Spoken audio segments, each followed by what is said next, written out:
Welcome back. If you're joining us for the first time, this is my first Souls-like game, and I intend to do this run without summons, magic, or cheesing. Let's get good. In this video, we are taking on Radahn. Almost all of his moves have slow, obvious telegraphs, but he hits hard, so this fight is all about knowing when to dodge. About 75% of his moves have natural-looking windups, which let me intuitively dodge, and the rest of the attacks I have to just feel and memorize the dodge timings. Here's what I figured out. Before I could even face Radahn, I'd first had to reach him, while dodging the projectiles he flings at me. It's straightforward to dodge the arrows, but the spears that he rains down from the sky gave me some trouble. Sometimes I'd take a few spears, and other times I would take a bunch of them. I felt a little defeated for struggling with something as basic as getting to the boss. Around the 23rd run, I had the idea to move sideways. With this technique, I was able to dodge mostly everything. There were even a few runs where I wasn't hit at all. Most of his moves are easy to dodge because of the long, slow, and natural-looking windups. For a lot of these attacks, I just have to roll towards him. Some of these moves are a backspin, where I dodge as soon as he starts to swing. I discovered that I don't have to dodge the backwards slash as I'm not in range. This move feels very satisfying to dodge. A double side slash. This move has a very generous dodge window. It also has a very long punish window, which I should have abused more. A stomp into a slash. Initially, I was dodging the stomp, but eventually figured out that the stomp doesn't do any damage. So I could just wait until he stomps and then dodge. A jump attack followed by a long range strike. Including the far range strike, this combo has a very long punish window. I'm able to safely get in 2 hits. A flurry of far range strikes. After getting under him, I could punish him with 2 to 4 strikes, depending on how safe I felt. I loved when he did this combo because I get to put in a ton of damage. So those were some of the moves that were natural for me to dodge. It's only this guillotine looking move that stumped me. It comes out pretty fast and I didn't see any indicator that it was coming, so I usually couldn't dodge it. I never figured out when he'd use this move, so sometimes he'd punish my counterattack. Even then, I thought it was worth the risk. Now onto his spinning combo. This is my favorite combo of the fight. At first, I'd get hit by the last hit of the second spin due to dodging too early. Luckily, that actually saves me since I don't have to dodge the 3rd spin.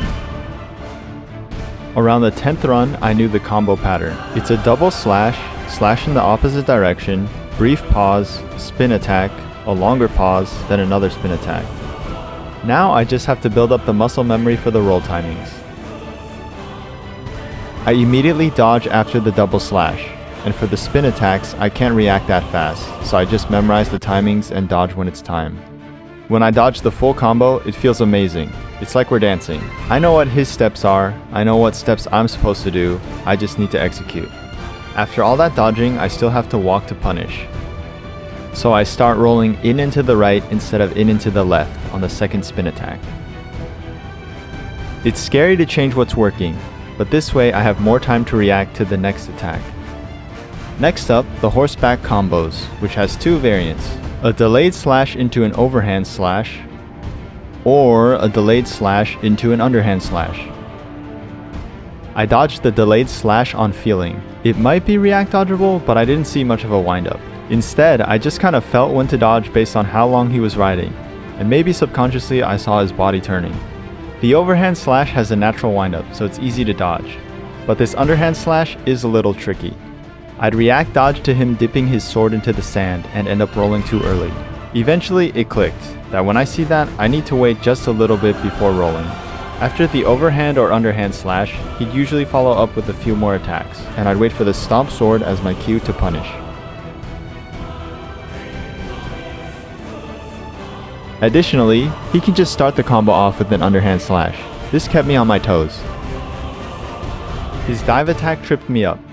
He unnaturally hovers in the air for just a second, so instinctively I'll dodge too early. I have to fight my instincts and wait until I see him moving down to dodge. When you get him down to about 50% health, he'll jump into the sky. then come crashing back down, dealing lethal damage. The second and third time this happened, I survived the attack. But I was just going with the flow. I didn't know what I actually did. So over the next couple runs, I had to consciously figure it out. I tried rolling in, and I died. I tried rolling out, and I died. I tried running away perpendicularly, and that worked. It was a little demoralizing, instantly dying to this move so many times. But after 13 runs, I can finally get on with the fight. It seems so obvious now. After crashing, he'll go into his second form, adding magic to some of his attacks. The dive move is back with a vengeance. After dying twice, I see that I need to dodge left, then right, then the dive. Distracted by the comets and the impending dive, I end up forgetting everything I know about the dive attack. I keep trying to dodge on instinct. Eventually, I remember that I need to dodge when I see him start moving down. I only managed to dodge the full combo once. He has a similar move which I struggled with the whole time. Actually, he does this move in the first form too.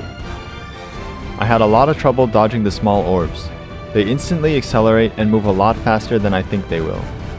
I really don't know why I couldn't get this down. I was only able to dodge the orbs once.